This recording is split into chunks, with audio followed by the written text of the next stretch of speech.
The human eye has a fully automatic mechanism that works perfectly. It is made up of the combination of 40 different basic parts, and all these parts have critical functions in the process of seeing. Any defect or disability in even one of these parts would make seeing impossible.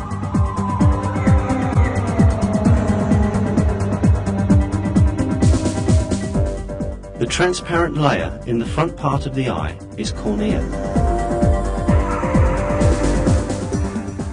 Right behind lies the iris. Giving the eye its colour, the iris adjusts its size automatically according to the sharpness of light, thanks to the muscles attached to it. For example, if we are in a dark place, the iris widens to take in as much light as possible. When light increases, it shrinks to decrease the amount of light coming into the eye.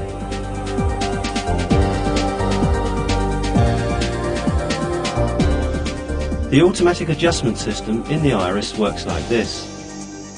The moment light comes into the eye, a nerve impulse travels to the brain and gives message about the existence and brightness of the light. The brain immediately sends back a signal and orders how much the muscles around the iris will contract. Another eye mechanism working parallel to this structure is the lens. The duty of the lens is to focus the light coming to the eye onto the retina layer at the back of the eye. Thanks to the movement of the muscles around the lens, light rays coming to the eye from different angles and distances can always be focused on the retina.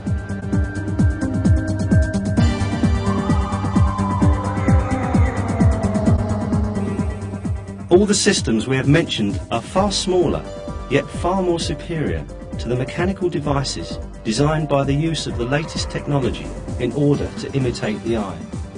Even the most advanced artificial imaging system in the world remains extremely simple and primitive compared to the eye.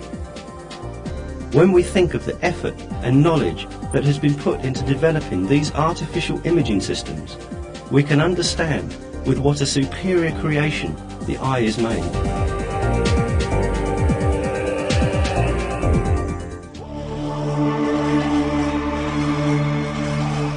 If we examine a single cell in the eye at the microscopic level, the superiority of this creation will be further revealed.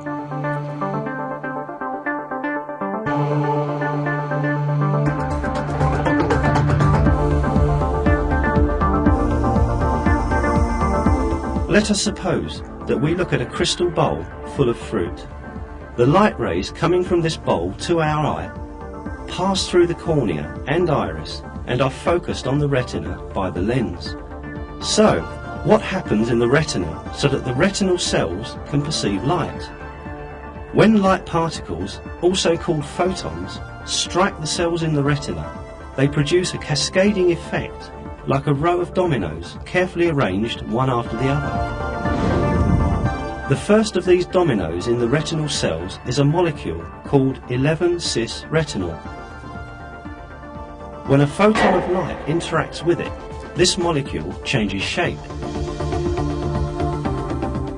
This forces a change in the shape of another protein, rhodopsin, to which it is tightly bound.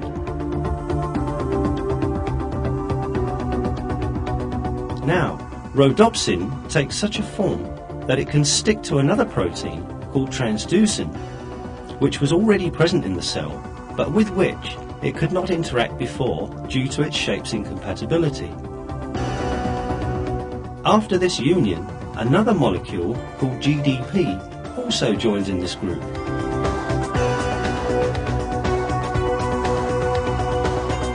Now, two proteins, rhodopsin and transducin, and a chemical molecule called GDP have bound together. However, the process has just begun.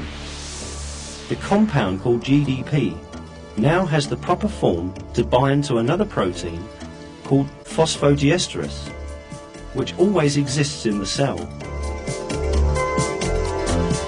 After this bonding, the shape of the molecule that is produced would trigger a mechanism that will start a series of chemical reactions in the cell. This mechanism changes the iron concentration in the cell and produces electrical energy. This energy stimulates the nerves lying right at the back of the retinal cell. Consequently, the image that came to the eye as a photon of light sets on its journey in the form of an electrical signal. This signal contains visual information about the object outside.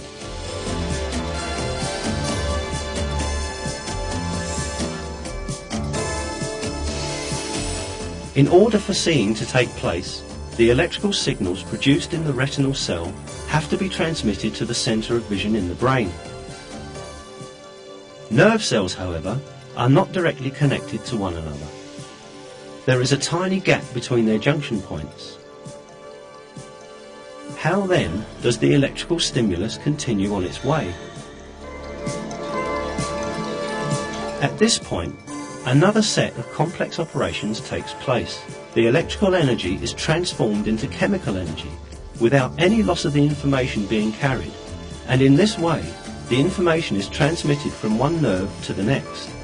The chemical carriers located at the junction points of nerve cells successfully convey the information contained in the stimulus coming from the eye from one nerve to another.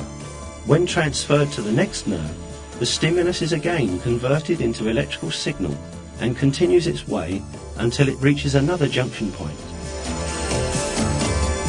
Making its way to the centre of vision in the brain in this way, the signal is compared to the information in the centre of memory and the image is interpreted. Finally, we see the bowl full of fruit which we viewed before, by virtue of this perfect system made up of hundreds of small details.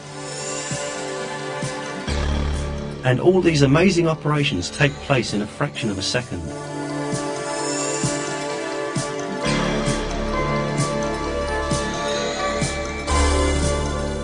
Moreover, since the act of seeing takes place continuously, the system repeats these steps over and over.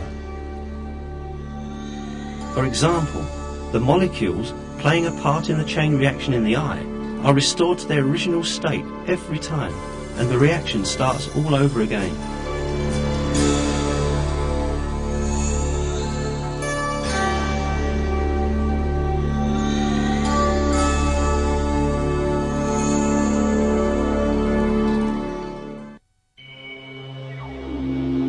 Of course, at the same time, many other equally complex operations are taking place in other parts of the body.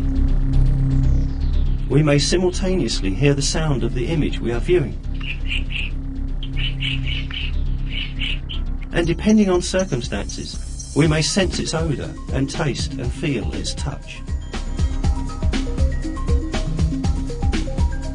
Meanwhile, millions of other operations and reactions have to continue without interruption in our body if we are to go on living.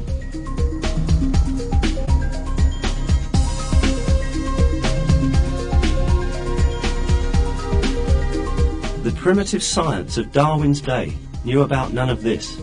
Despite that, however, even Darwin realised the extraordinary design in the eye and confessed his despair in a letter he wrote to Asa Gray on April 3rd, 1860, in which he said, "The very thought of the eye makes me cold all over."